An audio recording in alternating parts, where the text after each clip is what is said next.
First thing I saw this morning when I went to my phone was a message from Matt, who sent me a really sad story about an adorable pet squirrel named Peanut who was confiscated from his home and euthanized by the Department of Environmental Conservation in New York. So I started my day with a frown. They also executed Fred the raccoon as well, another one of his pets. So the Department of Environmental Conservation was not really conserving the environment. Instead, they were preserving their KD ratio here, just piling up corpses of beloved pets of this man. It's disgusting. The reason the Department of Clowns gave is a load of barnacles. They said they got anonymous complaints, thus they showed up here like fucking every villain is Lemons from SpongeBob, and they confiscated his pets because there was a risk of rabies exposure through him having a squirrel and a raccoon in his home. And then when they were kidnapping the pets, one of the officers apparently got bit by the squirrel, and thus they were concerned about potential rabies. But the only way to test for rabies is on a dead animal, so they killed Fred and Peanut to test for rabies. An entirely avoidable tragedy here because there was no reason to confiscate them in the first place. First of all, the officer being bit is a pretty normal thing to happen here when you're abruptly taking an animal from its home. It's going to get scared and it's probably going to bite because it's frightened and doesn't know what to do. That's not exactly concerning, alarming behavior. That's unusual. And the owner had both Fred and Peanut for an extended period of time, and animals that have rabies usually don't last longer than 2 weeks. They're usually dead within 2 weeks. Of course, squirrels and raccoons can be vectors for rabies, but so can almost every other pet on the fucking planet, like dogs, for instance. Is the DEC going to start acting on anonymous phone calls claiming that their neighbor's dog might not have their rabies shot? Is the DEC going to bust through their fucking walls with a bazooka and start kidnapping people's dogs and euthanizing them to test for rabies? Probably not. I understand that raccoons are one of the largest vectors for rabies, but in this case the owner had him for so long that if it did have rabies, it would have shown symptoms and had already been dead. And he had Peanut for 7 years. So I think both were in the clear there, and from everything I saw and everything I read, he wasn't being irresponsible, taking them to dangerous locations where they could be exposed to an infectious animal where they could contract rabies. So I think the risk of rabies exposure with this is pretty low. Yes, it is illegal to have wild animals as pets, but he had Peanut for 7 years, had tried to release it back to the wild where Peanut got injured, and it was clear he couldn't survive in the wild on his own anymore. The owner, the father of Peanut, his name is Mark Longo. He said that he found Peanut after his mother had been hit by a car, so he took him in, nursed him back to health. When he released him, it was clear he couldn't survive after getting injured pretty much immediately, and thus he had Peanut for 7 years, took him to vets, everything, did his due diligence, but he never had a permit to own Peanut or Fred the raccoon, and a bunch of anonymous weirdo losers on Instagram reported him to the DEC, who showed up with 6 officials, he's had fucking 6 officers deep in there like they're about to arrest Cobra Commander, and they took Fred and Peanut and then killed them. On October 30th, DEC seized a raccoon and squirrel sharing a residence with humans, creating the potential for human exposure to rabies. Now, I recognize that might sound like a logical reason to people that may have just had a lobotomy, but as a hypochondriac, I have studied rabies extensively because I worry about every fucking disease and virus on the planet, and I can tell you that rabies isn't just some kind of random mutation that happens. They're not the fucking X-Men. Animals get rabies from infected animals. It doesn't just spawn in there. It's not the Walking Dead virus where they just have it by default. They'd have to be exposed to it through either a bite or a scratch from an infected animal, or in any way getting saliva from an infected animal inside of them. And in extraordinarily rare cases, there is something called aerosolized rabies, which has only been documented in very humid caves with a lot of bats where there's poor ventilation, so they have had non-bite exposure through that. But I don't think Mark Longo has taken Fred and Peanut to the fucking caves next door like he was Batman or something. So I don't think there was a huge risk of Fred or Peanut having rabies, considering they both lived with him inside of his residence. They then just go on to say that to test for rabies, both animals were euthanized. The animals are being tested for rabies. Anyone who's been in contact with them is strongly encouraged to consult their physician, and then decline to comment further on it. Peanut and Fred were not a risk to the environment or a risk to those around them. This was just a complete waste of department resources that could have been better spent doing literally anything else. Actually anything else. I don't get New York's priorities at all here. When it comes to shit that actually matters, they are so slow and unresponsive. Yet, when it comes to killing this dude's pets, they're like Goku with instant transmission. They're there and ready. It just doesn't make any fucking sense to me. But hats off to the DEC for quickly and promptly executing these pets, keeping the city safe, doing the important work, the dirty work that people are afraid to do, but it needs to get done. So, if you like animals, sleep in fear, because the DEC might come over and just slit their fucking throats at some point, just for fun. I think this is just ridiculous. As you can tell, I'm pretty upset by it. There's really no justification I can see for this. This did nothing to help anyone, it just killed this guy's pets. The people that anonymously complained about it from the internet are some of the most joyless, vile cretins. Like, that is so pathetic. And from what I can tell, all this guy ever did was post cute videos with his squirrel Peanut. And he even has a non-profit for rescues where he has like 300 something animals there. It's called the Peanut Freedom Farm. Like, all this guy was doing was just minding his own business and posting adorable videos with his pet. And yet still, the loveless, brainless weirdos found a way to hate him for it, report him to the authorities to try and get his squirrel taken away, so that way he'd be as miserable as they are. I am still just blown away, jaw on the floor, with how quickly the New York DEC responded to this, to come over here and take this man's pets and then kill them. Because I know for sure that if you, right now in New York, called them up and said, "Help, I have a huge problem. I have raccoons and squirrels out the wazoo in my house. It's a major infestation. I think they might even be carrying rabies. I saw foam at the mouth. Help, I'm panicking. Can you get someone out here to come take them away?" They wouldn't show up. You'd wait 6 or 8 months if they even bothered to swing around there. You'd already be dead and your corpse fucking rotting in that house before they'd come around and actually try and do something about it. Yet for this case, with a social media superstar squirrel Peanuts, I guess they made an exception to get out there to execute him as promptly as possible. Now, as with everything, I've seen some people defending this, putting the cock of the DEC as deep down their throat as they can possibly muster. Mostly on Reddit. I've seen a lot of Redditors running some PR here for the New York DEC. And the big thing they keep harping on is, it's Mark Longo's fault. He's a narcissist because he posted videos of his squirrel for clout. He didn't have the proper paperwork, so play stupid games, win stupid prizes. Redditors love that one. They love that expression. That one's always a guaranteed thanks for the gold kind stranger moment. That's a certified Reddit platinum classic. So a not small number of Redditors in the comment section of this story that was on the front page were saying it's entirely Mark's fault. He is responsible for the death of these animals, and this was a justified action, barging into his home, taking them, and then euthanizing them. I think that is so fucking stupid. I think it's okay to say, like, why didn't he go through the process of getting whatever paperwork he needed? From what I can tell, he tried. In fact, he was in the process of getting Peanuts as a registered educational animal when this happened. And from also what I can tell, he was also planning on trying to release Fred after it was fully back to health. So apparently Fred was dropped off at his place, and they nursed Fred back to a healthy state, and they were planning on releasing him into the wild once he was ready to be. But even still, he did have Peanut for 7 years and didn't have the paperwork. Big fucking whoop. I don't think that should be a death sentence. I don't understand why people are so excited about the government's ability to just come into your home and kill your pets. Like, why is that something that people are going to try and champion? Like, Mark Longo's fault. Should have had that paperwork. Would have kept his animals alive. They'd still be breathing right now. I think this is a totally fair response, a totally fair punishment for not having paperwork. We're going to kill your pets. I think that's stupid.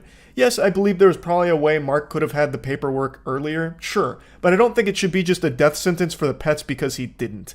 I think it's ridiculous. Unless there was extenuating circumstances where the animals were living in a terrible environment, they were in harm's way, they were abused or something like that, which has happened in the past. There have been stories where people have taken wild animals, domesticated them, and then they put them in like the worst possible conditions that they're living in, and eventually the authorities swoop in and take them. That has happened, and those I do think make sense. But here, in the case of Peanuts and Fred, I don't think there was any of that going on, at least not from what's been reported. I think if that was the case, the DEC would have absolutely tried to save their own ass, saying, when we went there, Peanuts was in a malnourished state, he was surrounded by filth, neglected, abused, or in any of that. no information there. None of that was stated, so I don't think that's what happened here. This truly seems like a complete abuse of power. I don't think this was necessary at all. So yeah, anyway, I wanted to talk about this a little bit. That's it. See ya. I just woke up. That's why my hair makes me look like a crazy person. Or more like Radagast the Brown, kind of. But even though I may look like a lunatic, I assure you I am of sound mind and body, which is more than I can say for the guy we're about to take a look at today, the Disneyland Streaker. It happened a few days ago, so I'm a little tardy to the party with the video here, but I did talk about it on stream as it was unfolding. But now that all the smoke is settled and his dick is back in his pants, most likely in a prison cell, I figured let's talk about it as well as all the information that's come out, as well as the other videos that have been surfacing from it. For those that don't know, a few days ago, there was a 26-year-old man who got completely nude and streaked around Disneyland, specifically the It's a Small World attraction.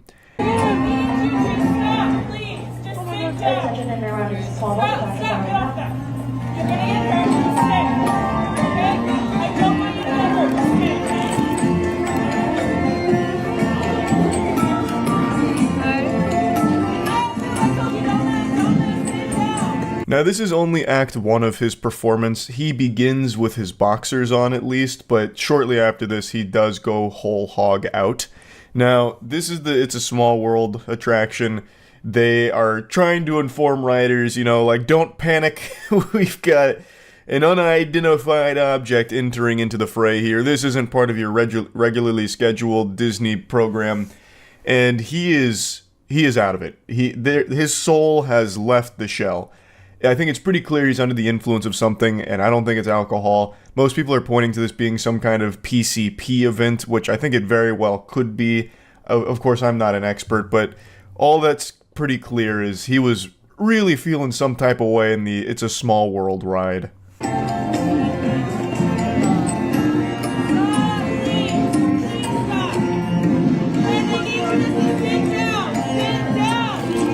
Oh my god. Oh god, he's gonna break all the stuff. I don't think so.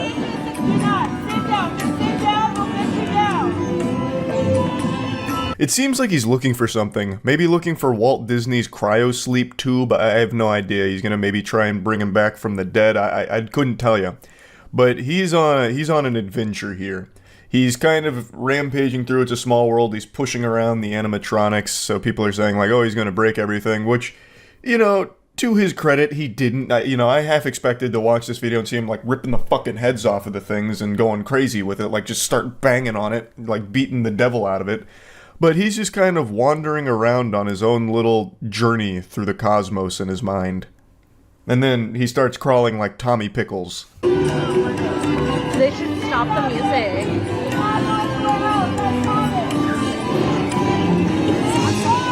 Oh my god, he's gonna fall, dude.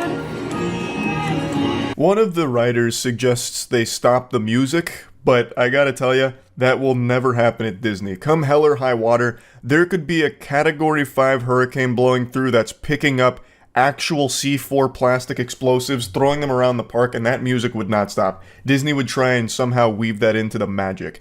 Disney takes that shit so seriously. I don't think there's any occasion where the music in that ride would stop. Even if the whole motherfucker was on fire, you would be going straight to Valhalla with It's a Small World playing, sending you off there. I don't think that was ever in the cards here, because Disney does legitimately take, like, this magic seriously. At least when it comes to, like, its performers and all of that. So, anyway, he's crawling through the It's a Small World ride. Eventually, he wanders outside. We also get like a cryptid video of him on his way outside, I believe. Another rider finds the scene of the crime where the clothes were first shed, and then ends up catching a Bigfoot spotting of the streaker on his way out. Now in the timeline of events here, there's more footage that I can't show you, but he takes his boxers off and starts bare-ass naked splashing around in the water in the park. So all the guests can now see him, not just the ones in the It's a Small World ride, it's pretty much anyone around the area. Authorities eventually do show up. I was half expecting, like, the goddamn army to show up since it's Disney. Like, I thought this would be immediate 5 stars in GTA and they summon, like, the goddamn Men in Black to apprehend this guy. But It's just normal officers that show up, they handcuff him, and then they carry him out completely naked, walking by guests, and they have him like he's some kind of prized pig in like a contest. So they've just got him like hoisted up, and they're carrying him out in front of all the guests. So there's a ton of footage of just the naked streaker being like paraded through the park, which is really shocking because in Disney World, where I live in Florida, apparently they have secret tunnels. So that way if there's like a crime or if someone needs to be escorted out, they do it through these secret tunnels so the guests are none the wiser. The guests don't ever get exposed to it. Whereas in Disneyland, they don't have those secret tunnels. So instead, they just have to carry the naked villain out in front of all of the kids and families in the park. So I thought that was really interesting. I also didn't know about the secret tunnels until this, but that's also fucking fascinating that Disney has their own underground network to, like, push people through so that way no one ever sees them again. Like the fucking Paris catacombs is how I imagine it. It's freaking naked.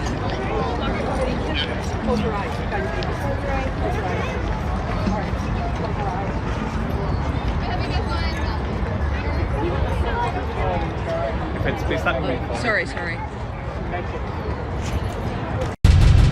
This is definitely not the fairy tale experience guests were expecting when they visited the park that day. I'm actually shocked that it went on as long as it did, to go from inside the ride in the boxers to then outside the ride completely naked. I thought Disney would start, like, arresting you and getting you out of the park if you even thought about doing something that goes against their rules. But this guy was around for quite a little while, it seems. There's more photos and videos of him than any of the Disney cast members and mascots that people take pictures with. So that's a pretty infamous photo now. More information has come out about him. So he's a 26-year-old. It has been confirmed he was under the influence of a controlled substance, which I think everybody could figure that out just doing the old eyeball test. It does seem like he's on some shit. And he was booked for 2 misdemeanors. I also imagine he will be on the sex offenders registry for this for the rest of his life. For obvious reasons.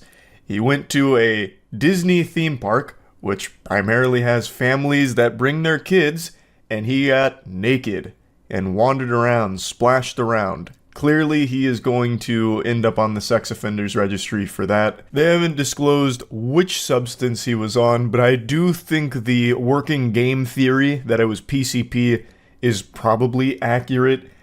At least in... Whoa. Well, had quite a lot happen there. You're welcome for the beautiful mouth noises that were produced from that. A lot of phlegm in the back of my throat. But I do think PCP is probably correct. Not that I'm some kind of wizard that can identify exactly what he was on. I'm not exactly a connoisseur when it comes to PCP. But from all the videos that surface from time to time, it seems like the common thread is getting naked while on PCP. So, seems like that could probably be accurate here.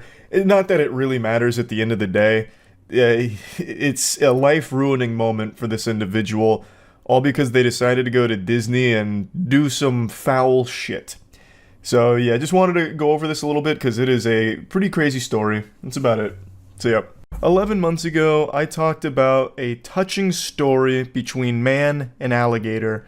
A bond that I think is probably one of a kind, where a man named Joe Hinney had an emotional support alligator named Wally. That combination sounds like something out of a Saturday morning cartoon, but it was real life.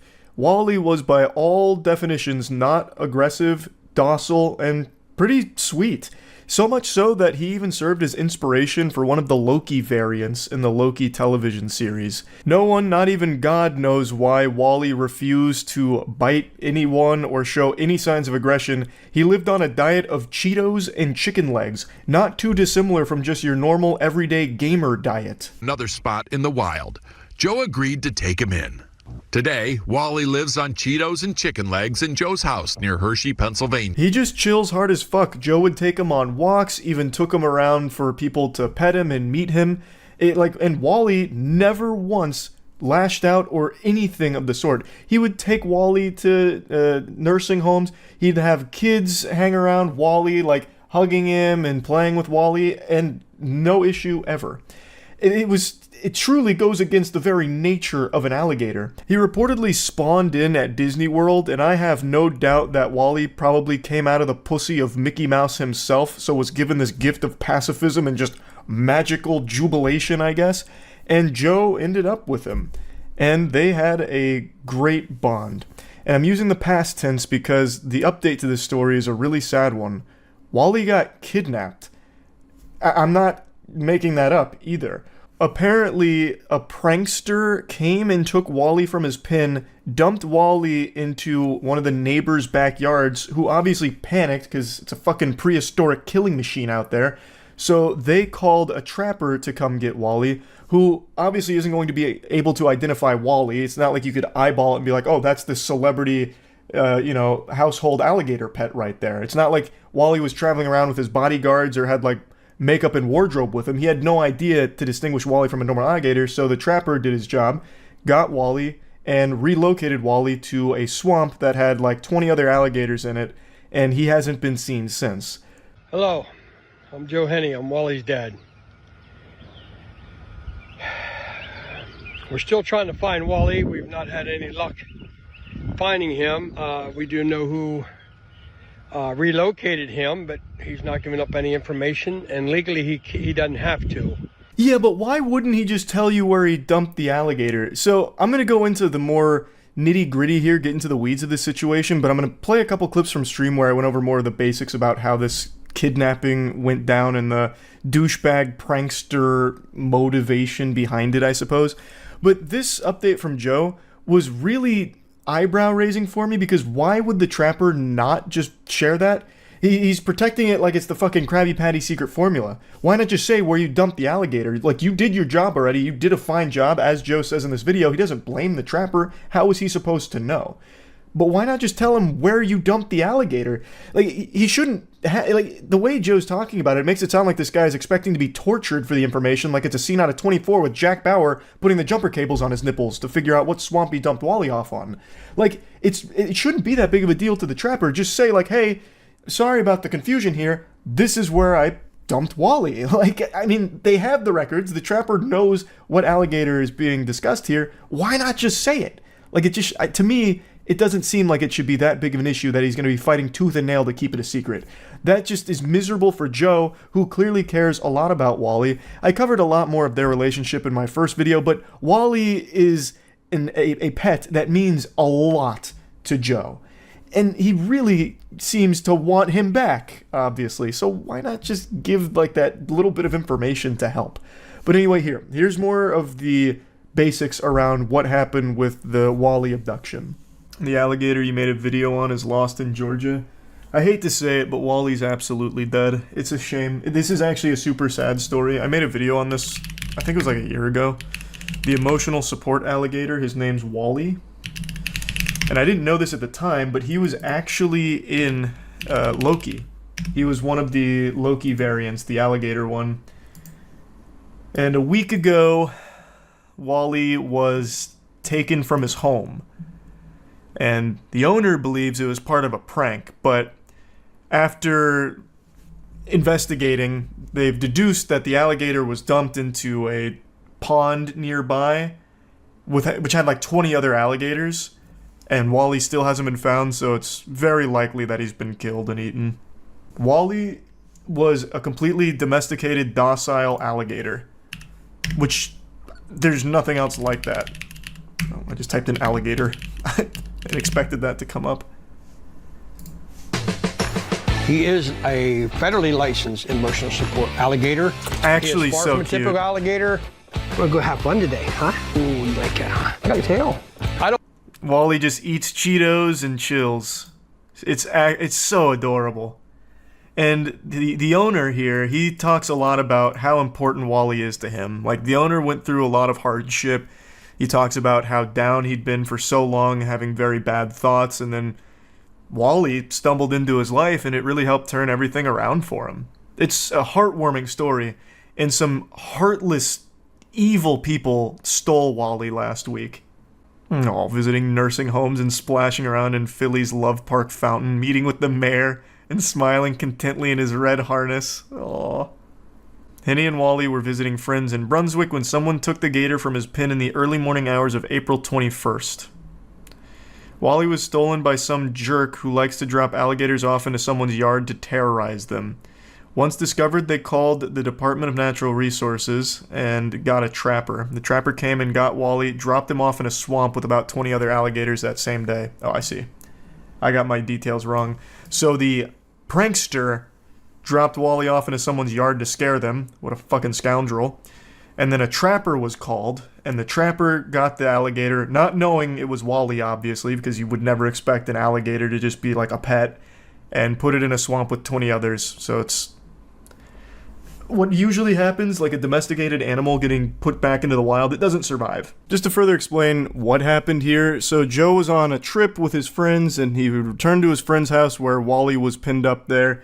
And when he got home, he checked on Wally, said the gate was secure. Wally tried to follow him inside, but then told Wally to stay outside. And so he did. Apparently blew some bubbles, according to Joe. And then 3 hours later, Joe woke up and checked on Wally again, but this time, Wally wasn't there. He said there's no way he could get out of the enclosure. He checked the latch on the gate, and it wasn't completely latched. He walked around the enclosure to see if there were signs that Wally had escaped, and there were no tracks whatsoever. There's some tall grass, and there would be tracks. He would have left the track. He's almost 70 pounds. And since he didn't see any tracks, and he saw no signs that Wally had scaled the chain link fence, he said Wally was too lazy for that. He eventually started to gather through reports in the area that what happened was a prankster had grabbed Wally and dumped him in someone's yard to scare them. That is a fucking unhinged prank.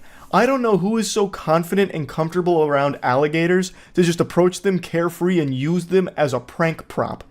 This is a creature that has barely evolved in millions of years because it excels at killing in its environment.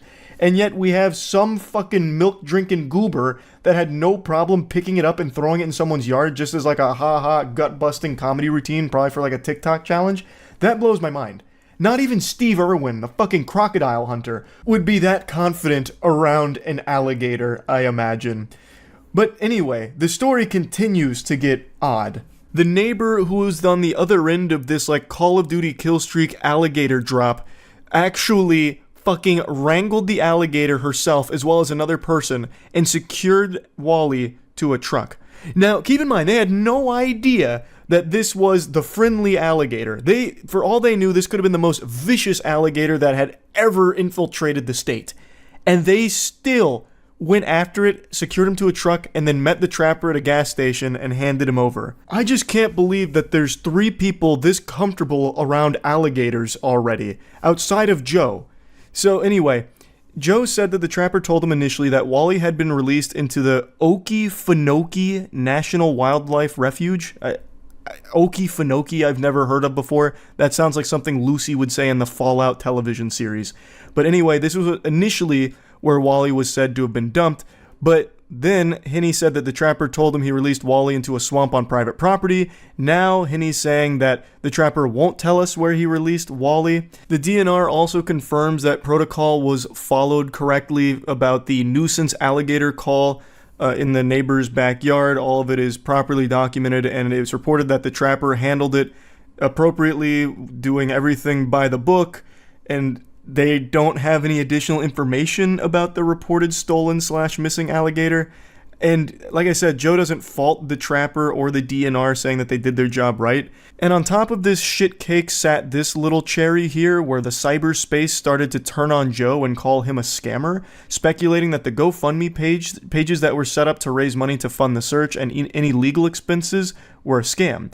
So one of them, which was to pay legal bills, had raised $3,200 as of the week of the article, and another one was supposed to be for a search and reward for Wally's return. He suspended the second page until the situation is cleared up, according to his lawyer, and is denying the accusations and saying that they haven't supported it with any evidence, which he's right. There's no evidence of this being a scam. The internet also speculated that Wally was unhealthy and in poor care with Joe, which Joe obviously denies and says that he took Wally to the vet frequently, which I do believe because it seems like Wally was Joe's entire world. Everything Joe did, Wally did with him. Joe had Wally merch, Wally everything. And people are saying that this is all some kind of fraudulent scam to get money, and it's not real, or Joe's behind it all. He's the evil puppet master behind this nefarious scheme. And this happens with every situation ever. No matter what it is, no matter how cut and dry a situation appears to be, the internet takes the stupid stance and always defaults to some kind of conspiratorial spin on it. So in this case, they think because of the GoFundMe raising money, that's the actual primary purpose, to get $3,200. Let me go ahead and break this down for you.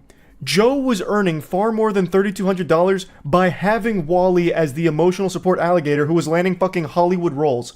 Why would he do this and fucking phone in Wally for $3,200 through GoFundMe? That is nonsensical moron brain take right there. That is so fucking dumb.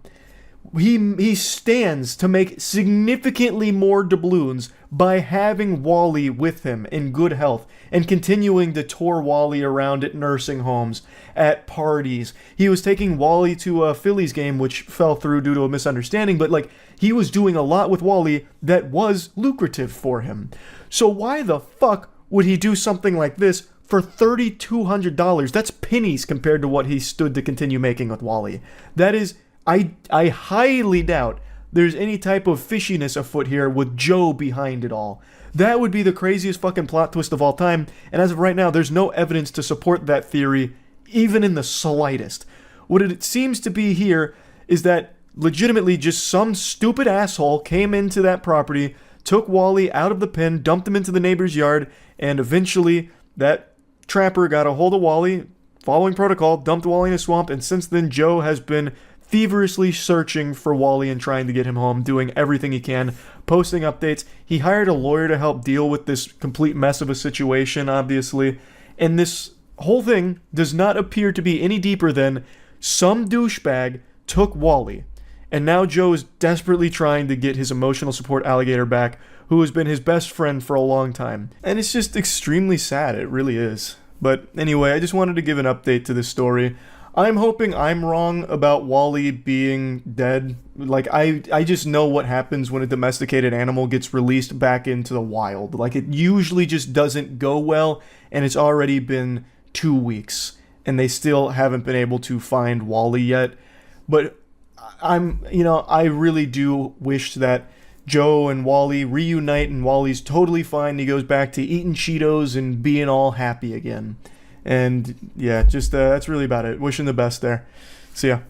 I just learned about something extraordinary. A situation from 1997 that somehow I was unaware of.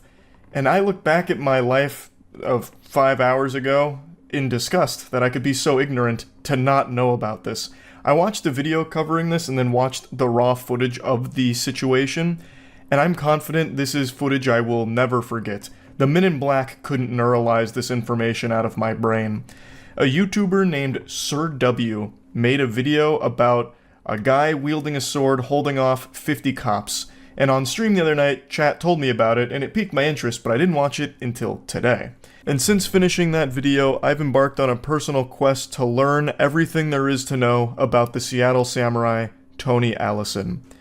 Unfortunately, all the information has been lost to time, or perhaps it's a little more dubious than that, maybe a government cover-up to keep it under wraps because he was too powerful with the katana. I don't really know, but unfortunately, I don't have many results to showcase for my hours worth of trying to deep dive. But I still wanted to talk about this story and show you Sir W's video, as well as the raw footage of the police standoff with the Seattle samurai. With nothing but sunglasses and a samurai sword to his name, this man held off an army of police officers for 11 hours and just stood there. His name is Tony Allison, but on this day, he insisted that everybody, including the police, refer to him as Apollo, and it all started with him doing nothing. Yeah. April 3rd, 1997, a date that Seattle still bears the scars from.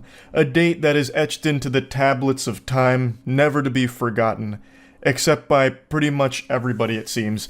Sir W, the YouTuber here, even mentions how surprised he was that no one else had covered this story, and I am equally as surprised now after having learned it. It is outrageous.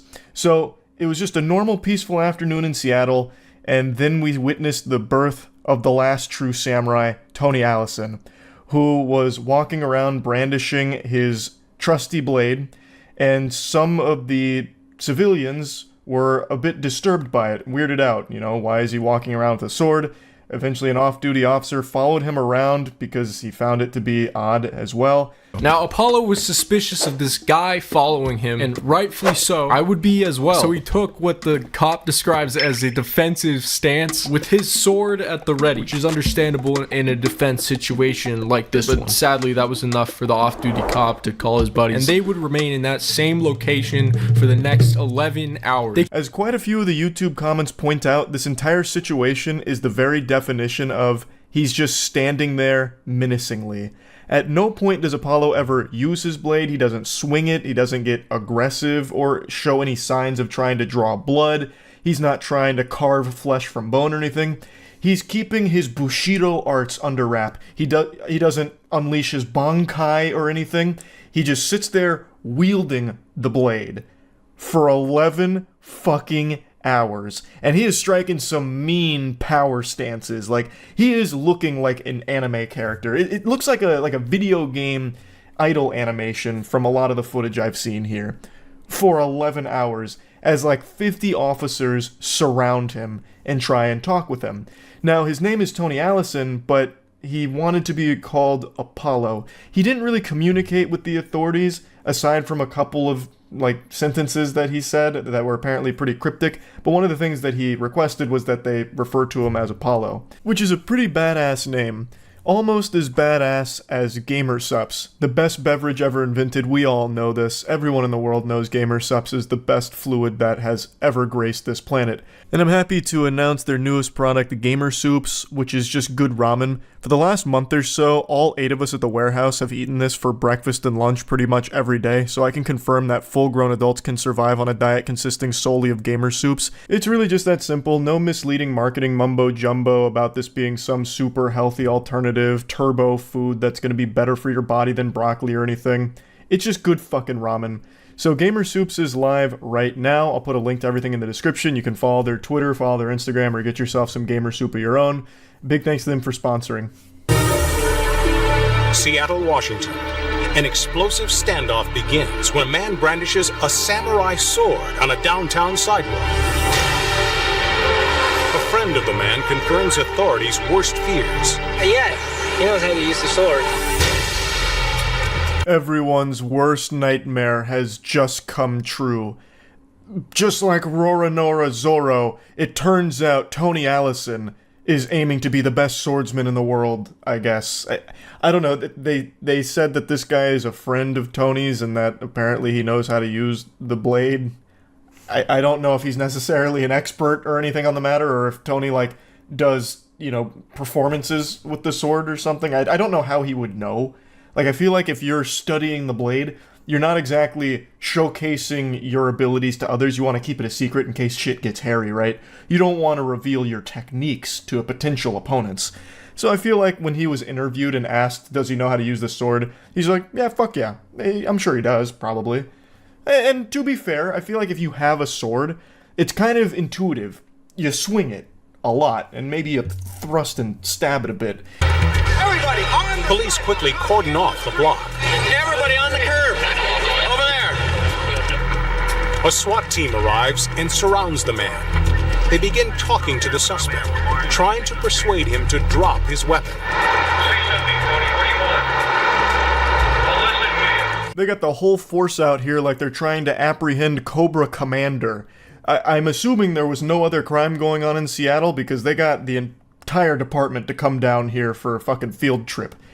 Maybe crime stood still, for this entire day, just watching the Seattle Samurais standoff. I don't really know. But it's a huge response. And they're trying to talk to him, but like I said, he wasn't in a very talkative mood, aside from letting them know that he wants to be called Apollo. Now, according to Sir W's video, they tried to bribe him. I'll go ahead and play this section for you. Got there, apparently they tried to bribe the samurai sword out of his hand with a glorious sum of $50. I want you to take one look at this guy and guess how he responded. However, the police did not give up here. Nah, they went back to the drawing board and came up with another offer. No, I can't make this. Offered him a Big Mac. No, I'm serious. This is real. They offered him McDonald's. This is targeted. Then they assumed since he was unmoved by this, he must have a mental health history. So they tried triggering schizophrenic urges. Of course, he was unmoved by these childish tricks and continued to stand his ground. So now, from all the research I've done, and keep in mind there's only so much available. I guess a lot of information may have been lost in the Library of Alexandria on this case. God only knows where all of this has vanished. I feel like this is something that media would have loved to do a little more digging on, but perhaps not. From everything I was able to cobble together, I can find no official sources from like the old newspapers or old articles written about it that confirm whether or not they tried to bribe him with $50 and a Big Mac. Sir W mentioned two of his main sources, and this information appears on this one, where it says that they offered him $50 for his sword, he ignored their bribe, they tempted him with a Big Mac, he held fast.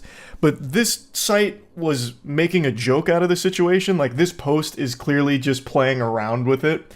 It's not like 100% serious, though the situation is real. This isn't just like a factual, play-by-play of what was really going on. So I feel like there's potential that this was just slid in here as a joke. Just a little bit of baloney, some fucking dirty barnacles to spice it up and make it a little wackier and not real. Because this appears nowhere else. Now, I'm not saying it's impossible. It's potential that they did try that. Just to me, it sounds a little far-fetched and unbelievable. I just can't imagine one of them going on the horn being like, "Hey, bud, drop the sword and we'll give you $50 and this Big Mac that Bill was going to give to his kids after the shift today." Like, it just doesn't seem like something they'd really try. But who knows? Again, this whole thing is already ridiculous, so it's possible. He also said that he was possessed by demons and wanted to kill them. He talked about Satan. He talked about his brothers in Russia and China, but he never really engaged the negotiator. Now, I'm going to go ahead and jump ahead here. It turns out that Tony Allison suffered from schizophrenia and manic depression and had previously spent 10 years in a mental hospital and even had a previous criminal charge of second-degree assault with intent to rape. So he's not exactly in his right mind, as you might imagine based on what you're seeing here. But the suspect is unresponsive. Never once did this individual talk to us. On occasion, he would shout out some things about Apollo and Satan and things like that, but we never were able to establish any sort of a conversation with him at all. As Commissioner Gordon states there, they couldn't really communicate with him aside from, again, the mentions of Apollo, and he also talked about his brothers at some point, as well as, like, Satan.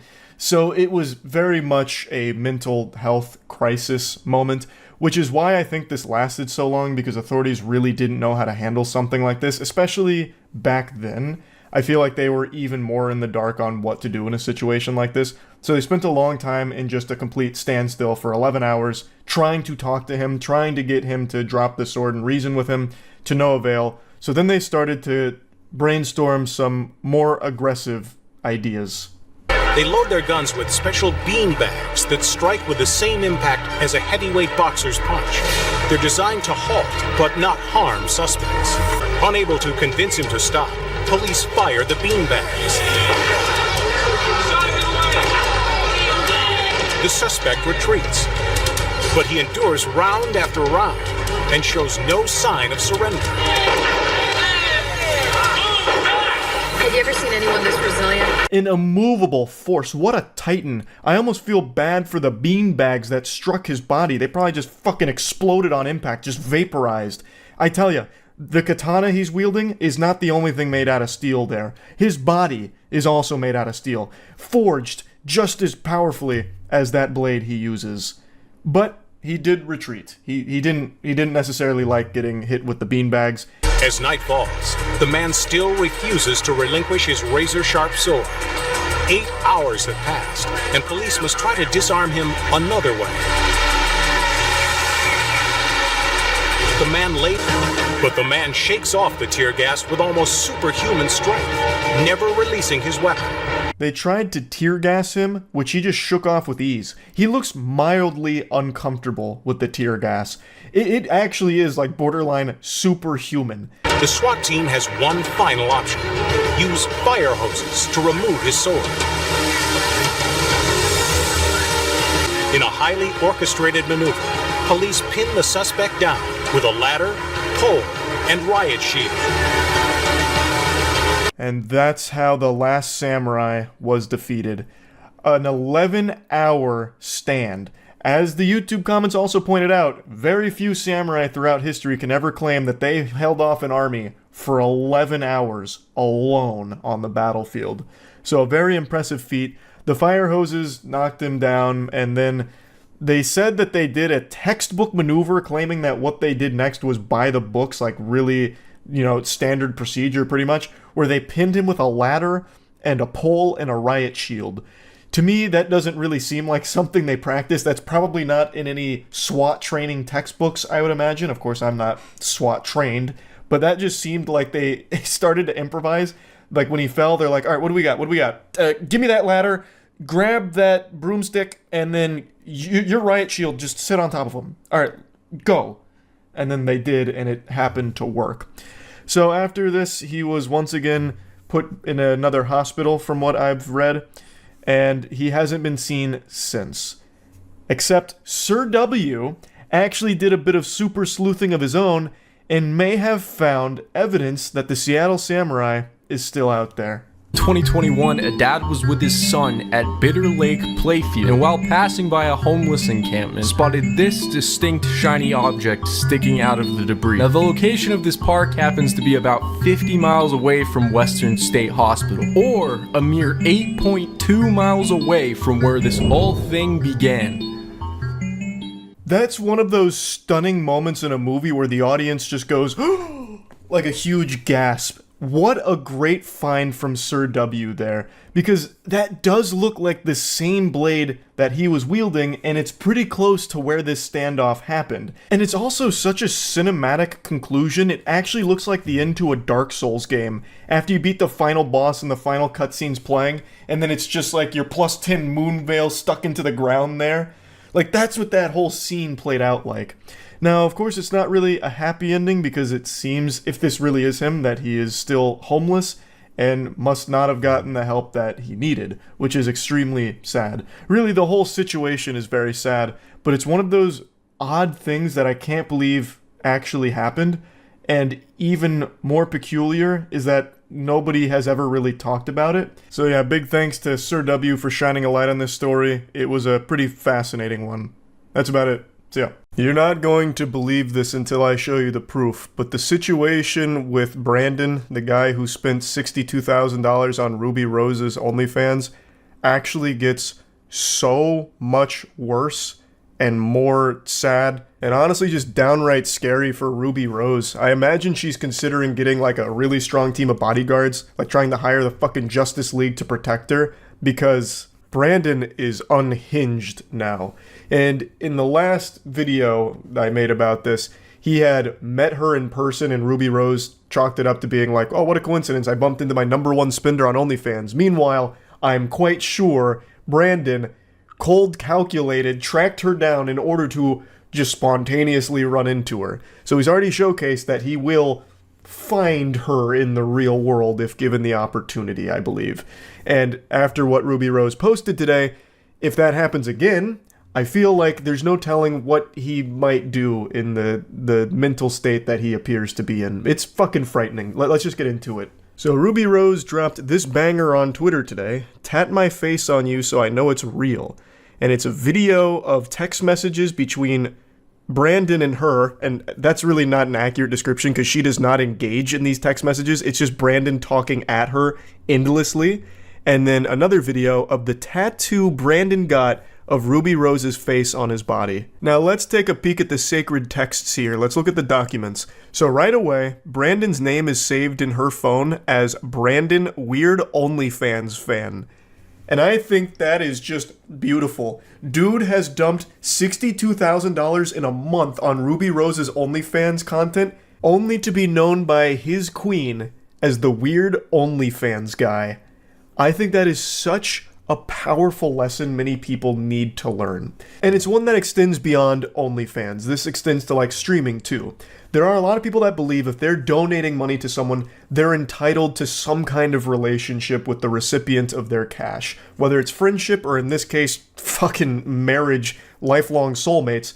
That's just not the reality of the situation. Now let's start reading the texts, and it's important to keep in mind that all of these happen over the course of about 48 hours. So really let that marinate in your noodle up there, because it is crazy how deranged this gets. So he starts by saying, "What are you doing tonight?" And then when he doesn't get a response in a timely enough fashion, he then comes around the next day saying, "Why aren't you answering me? I thought we had a genuine connection." And then the legendary quadruple text, "Ruby, why aren't you answering me? I have invested so much money into our relationship." Pause. So Brandon believes he can purchase a relationship like it's a microtransaction in an EA video game. Brandon dumping his piggy bank while squeezing his hog to Ruby Rose did not buy a relationship with her. And it didn't mean that she was destined or obligated to fall in love with him, which is a concept that Brandon just can't seem to grasp. The only thing he's able to grasp is his cock while watching his OnlyFans princess. This is some frightening delusion here. I imagine Ruby Rose was already a bit concerned when Brandon dumped 62 grand on her in a month. That seems like obsessive behavior, and nobody wants to be the center of an obsession. It's a horrible feeling, and frankly, it's downright dangerous. That's creepy shit, which is why she labeled him the weird OnlyFans guy, I imagine. And now it seems she reluctantly gave him her number, and he is going crazy with it, further solidifying that he is an unhinged creep. He continues, "I am in love with you. Why won't you love me?" Jesus Christ, brother. And then he goes into like the longest speech I've ever read. I think he got this directly from the transcript of an anime. "I would do anything for you. I would fly anywhere to be with you. All that I can ever think of is you. There is not a single other person in the world as perfect as you are. You could be my queen and I be your king. I would give you anything you could ever wish for. We can even have a one-sided, open-ended relationship where you can do whatever you want as long as I know that at the end of the day, you come home to me and are only with me. I promise. I will treat you I will treat you better than anyone, Ruby. I love you with all of my heart. I've never felt this way about anyone. I want to marry you. I want to have a family with you. I want to only be with you. I would quit everything and give up everything just for you. I will do anything for you to love me. I will give you everything I have just for the chance that you never leave me. I want you to be with me forever. In my eyes, I've never seen or known something that I am so sure will be perfect. I can imagine waking up every day and looking over at you asleep on the bed looking perfect while you sleep and I run my hands through your hair, or my getting you the largest diamond ring that I can find so that it's on the hand of a true queen. I will buy you whatever car, boat, or jet you want. I will never love someone as much as I love you, Ruby. I love you more than Bitcoin. I only love you... I love you more than Bitcoin. Shit, he just won over my heart with that one. Wow, more than Bitcoin? Really, Brandon? What the fuck? That's a lot. That's a lot of love. I will give up everything to have you to only be mine. Please don't ignore me, Ruby. I am sending you more money right now. You are making me cry right now by not answering me. I am bawling at the thought, thinking that you won't be with me forever, and that you don't love me anymore. I don't know if there is a point anymore to anything. What the fuck do you mean you don't love me anymore? She never loved you in the first place. You have only ever creeped her out, clearly. All I can ever think of or dream of is you. You are on my mind all day, every day. Thinking of how you smelled in the hotel lobby when I first saw you. Thinking of your perfect voice. Thinking of your perfect smile when you first laughed awkwardly as I told you that I was your #1 fan. Everything about you makes me get butterflies in my stomach. Oh, it's making my fucking skin crawl reading this. This is like the most alarming text message I think I've ever fucking read. Without it just being like an overt threat, this is like the closest thing I've seen to just downright declaration of cringe, like frightening obsession. Like, good God. So, it seems like Ruby Rose reluctantly gave Brandon her number when he somehow just magically bumped into her the other day. And this is how things are going. Clearly, these feelings aren't reciprocated because Ruby doesn't even know him, and he doesn't know her. He has an unhealthy obsession with her, and he's imagined this fantasy world of them getting married, and all he can think about is her. The obsession is very scary. As I mentioned in the last video, Brandon is a porn addict. He was on an entire TV show dedicated to his porn addiction. And it's clear he is still addicted to porn. And now he is obsessed with her. He actually has a mental illness that needs professional help, clearly. And this is just terrifying. Please tell me you're just very busy and not seeing my texts right now, princess. Please? I cherished every second I was with you. I adore you. You are the reason I wake up every morning. I have no purpose without you. You are my rock. Ruby? Ruby, stop ignoring me! Why are you ignoring me after all the money that I've given you to show you that I'm only loyal to you and how much I love and appreciate and adore you? How dare you not answer me? I see you actively posting on your Instagram story and you have not answered me once. You are making me very mad. I have treated you like a princess and you won't even take the time to respond to me. I will not tolerate this. So he's going full mask off here into his Batman supervillain origin story, and I can already just see him slamming his fist into his desk at the last part of that message. I will not tolerate this any longer. Notice how all of this is taking place over the course of hours, like a handful of hours. It's all one day to lead to this, spiraling into the deepest pits of hell with this fury that not even Lucifer could conjure, all because the OnlyFans model that he sends so much money to isn't in love with him and responding to his text messages. His very creepy text messages, mind you. It's not like he's just trying to have normal conversations. He's immediately opening with like, I love you. We need to get married. You are actually all I think about, all I dream about. You are literally my purpose. You are my fucking rock. I know I'm a stranger to you, but you are actually the only angel in my life. You are the sun that shines for me. And I'm looking at the sun and it's not burning my eyes. It's opening them. Luckily, Jekyll comes back out and he puts Mr. Hyde away, and, you know, he's very apologetic for his outburst. It was highly unprofessional and ridiculous, actually. Which, again, this is not uncharacteristic of someone with an obsession. These violent mood swings and all of this anger, obsessions are a horrible thing. And this is clearly an obsession. So, he says, I am sorry for getting mad at you. I did not mean to. I shouldn't have, but the love I have for you causes me to get very emotional, especially about you. I love you so much, Ruby. You're my world, my rock, my queen, my everything. There's nothing that I wouldn't do to make you the happiest little princess in the world. I promise that I love you, and only you, for you. Wait, I promise that I love you, and only you, for you. It's like a fucking riddle. What is that? That's like some kind of gotcha moment that Gollum would have used on Frodo Baggins. I don't understand. But anyway, I don't care about your followers, your fans, your money. I only want you. Oh, wait, I get it. He's saying, I only love you for you, as in, like, her personality. Like, I don't care about any of the other stuff. I love you for you, babe. Oh, my goodness, that's so sweet. Oh, and they say chivalry's dead. Wow. What a heart melter. You're the best thing that ever has happened to me. I know that we only met for 5 minutes and that you had to leave, but I have cherished it so much I cannot stop thinking about it and you. You were magnificent. It was almost like it was out of a movie when I first saw you come down the elevator with your perfect smooth hair, your perfect clear skin, your beautiful smile and eyes. I would never change a thing about you. I only want you forever, my queen. You'll be the only thing and all that I need to be happy. You become my sole purpose in life. Baby. It's so over the top that it almost seems satirical, like it's supposed to be a parody of an obsessed stalker for an OnlyFans model. But I really think this is genuine, not only because he gets a tattoo, and I'm pretty sure it's a real tattoo, but also just knowing Brandon's history, where he is legitimately a porn addict, and even had a whole, like, show episode dedicated to it. So I really do think this is all genuine here, and that is very alarming. But for just a moment, let's go ahead and play with the idea that this is all fake. What would be the purpose?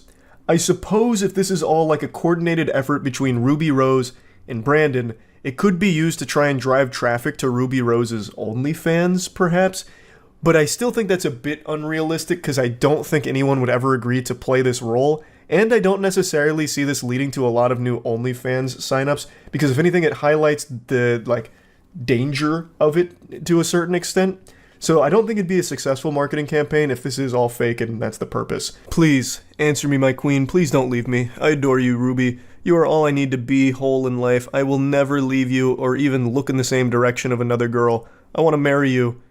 And then he sends another 30,000. I even spent 30,000 more on you since we met because I thought we had something genuine and real. Like, it's so crazy. What do you mean? If it's genuine and real, you wouldn't have spent $92,000 on it. It would have been free. It would have been a real, genuine experience, not like a fucking transactional one. And you didn't even get an experience. You met her for fucking 5 minutes when you bumped into her, which, again, I know you schemed and planned for that. You absolutely, like, I'm imagining him on, like, stakeouts and shit, like in an unmarked vehicle, kind of following her around, like getting her schedule and then like waiting for the right moment to bump into her. I will empty my bank account just to be with you. I will travel across the country just to randomly run into you again. I will never be over you. You are the love of my life. My perfect little princess, you are stunning. You are my breath of fresh air in a world that is so dark and cold. You are the sun to my thunderstorm, the spurt of luck in my day, the pot of lucky gold at the end of the rainbow. You are my everything in this life. That has to be the worst written line in the history of humanity. That is the worst romance line that has ever been fucking put to paper. Well, put to text. That's worse than 50 Shades of Grey writing with the sodden panties and the, I don't make love, I fuck hard. That, what he just said there, that whole sentence is nauseating. And I wish nothing more than to spend the rest of my life with you. I can spend all of my money and be homeless just to wake up every day knowing that you are happy. I can watch you have sexual actions with other men just to pleasure your sexual needs. I can be your sissy boy and let you boss me around while I do whatever you demand of me in my sissy maid outfit. I will do anything at any cost just to make you happy and just to be in the same room that you're breathing in. I have an obsession with you since the day I first saw you on Instagram. Ever since that day, I have made it my life mission to one day have the chance to see you. I'm going to skip a couple of chapters here, like 6 paragraphs worth of more, like, fucking vomit from his mouth, and go to this. I will send you 10 Bitcoin right now if you answer me. That's worth almost 400 grand. All you have to do is respond to me with one word, Ruby. Please, I need your attention. I need to make sure that my kitten is safe. He's actually trying to bribe her again, like, look, 400 grand for you to say anything to me. And actually, doesn't even need to say anything. He goes down and says, all you have to do is just react to one of my messages. Please, I beg you, I cannot think of life without you. So all she has to do for 400 grand is just react to one of them. It could be like the laughing, crying emoji or something, like how cringe all of it is. And he would then give her 400 grand. Holy shit. That is so fucking pathetic. Now, I'm skipping around again here, but then he sends her pictures that he's in a tattoo parlor saying he has a surprise for her, and then sends pictures of the tattoo being done and then the finished work as well. That, to me, does seem like a real tattoo. I don't think that's one of the fake temporary ones, but it's kind of hard to confirm beyond a shadow of a doubt, like 100% it's real. Like in the pictures, like it seems like there's not a lot of redness there, which every tattoo I've ever had quite a bit of redness around there and like some blood still oozing out. In the pictures, I can't really see that, but it's also possible that it's just been wiped away. And in the videos showing the process, it does seem like he's actually getting a real tattoo. So I'm leaning more on the side of this all being true and not just like fake or some kind of scam or anything. And that's scary. Like this whole situation is fucking frightening to see the inner workings of an obsession.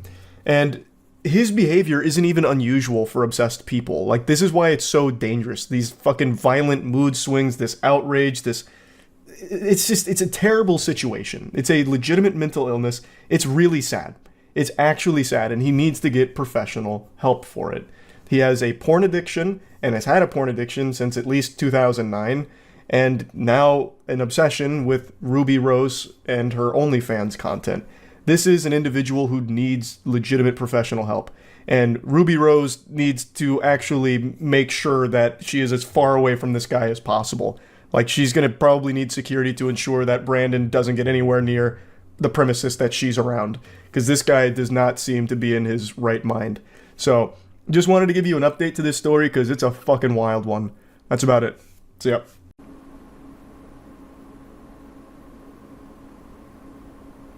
Do you think the video was frozen? I bet you did, you gullible idiot. Your weakness offends me. Me blowing a raspberry right there may have even startled you, and if that's the case, you absolutely make me sick, you fool. Let this be an important lesson to you. Don't trust anything. Not even yourself. Your eyes told you one thing, but the truth was very different. They played a trick on you, those lying bastards. So stay alert, stay vigilant, stay safe. But anyway, the video might not be frozen, but I certainly was frozen in disbelief at the picture I looked at earlier today, and that disbelief soon turned to disgust as I cannonballed into a never-ending rabbit hole of degeneracy. And I thought it was interesting, so I figured, let's talk about it. So Ruby Rose is a very popular individual right now, and she posted this on Twitter today. I ran into my #1 spender on OnlyFans, and we are blessed with two magnificent pictures here. On the left, it is Ruby Rose posing with her #1 piggy bank dumper. Now let's turn our attention to Exhibit B and we can get the statistics. So he has been subscribed to her OnlyFans for a month and has spent a total of $62,000. 62,000 clams. Now if I may for a moment, I'm going to channel my inner method actor here and do an impression for you. This is his financial advisor upon checking his credit card statements. Thank you very much. I'm the next Jim Carrey, what can I say? 62,000 doubloons he has spent in presumably 1 month on her OnlyFans, I think. I think that's how it works. I don't know if you can spend money on someone's OnlyFans without also being subscribed. So I think he is speed running bankruptcy through OnlyFans purchases. Man's making George Santos look like a small fry. This is wildness. Now let's go back to just the tweet itself. I ran into my #1 spender on OnlyFans.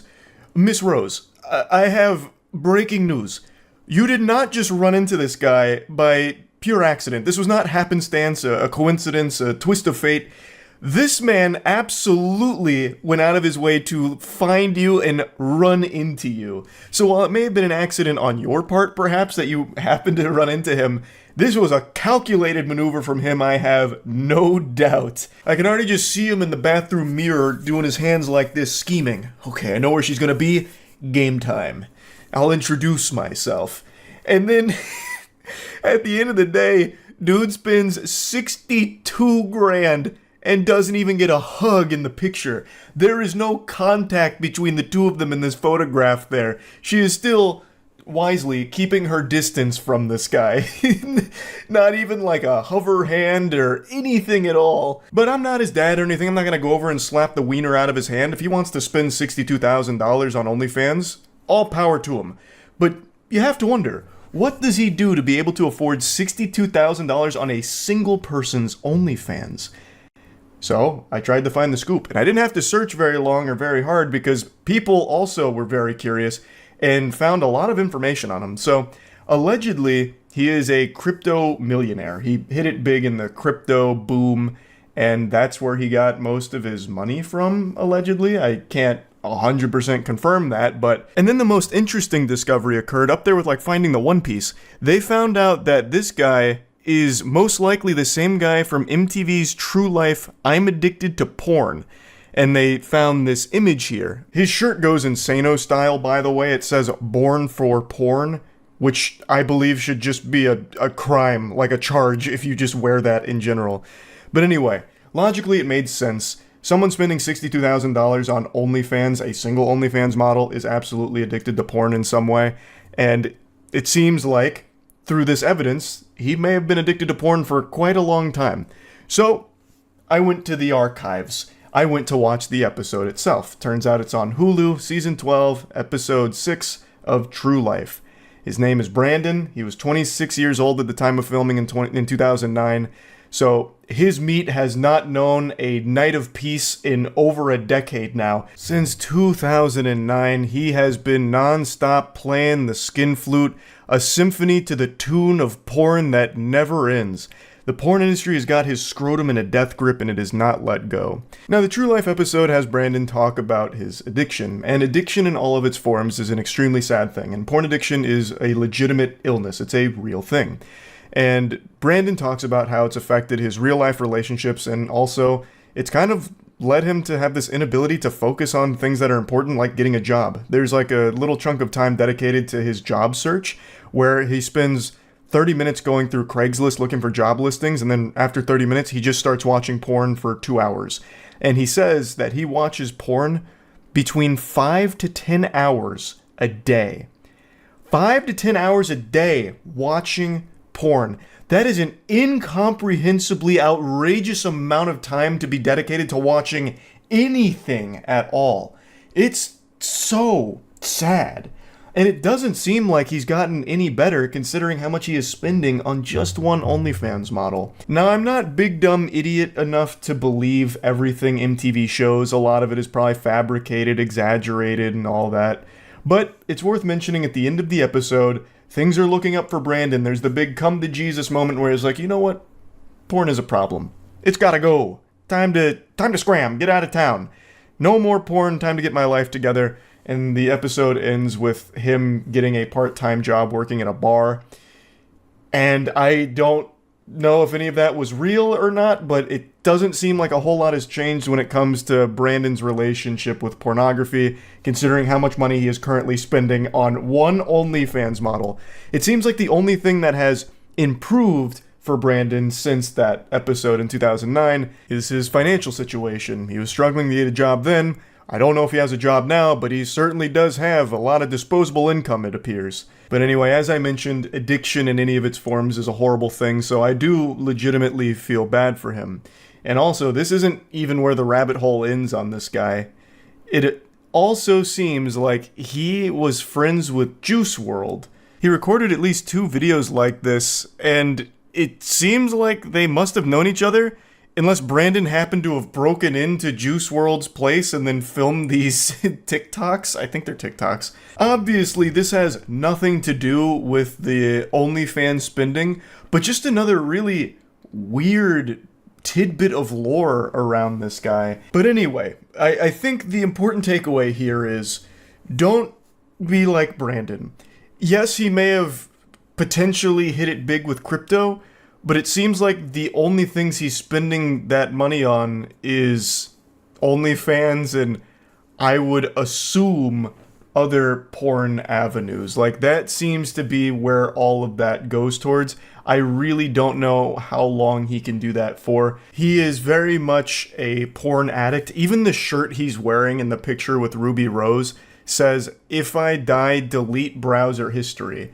Porn has become his entire personality. Like, it's like his whole being.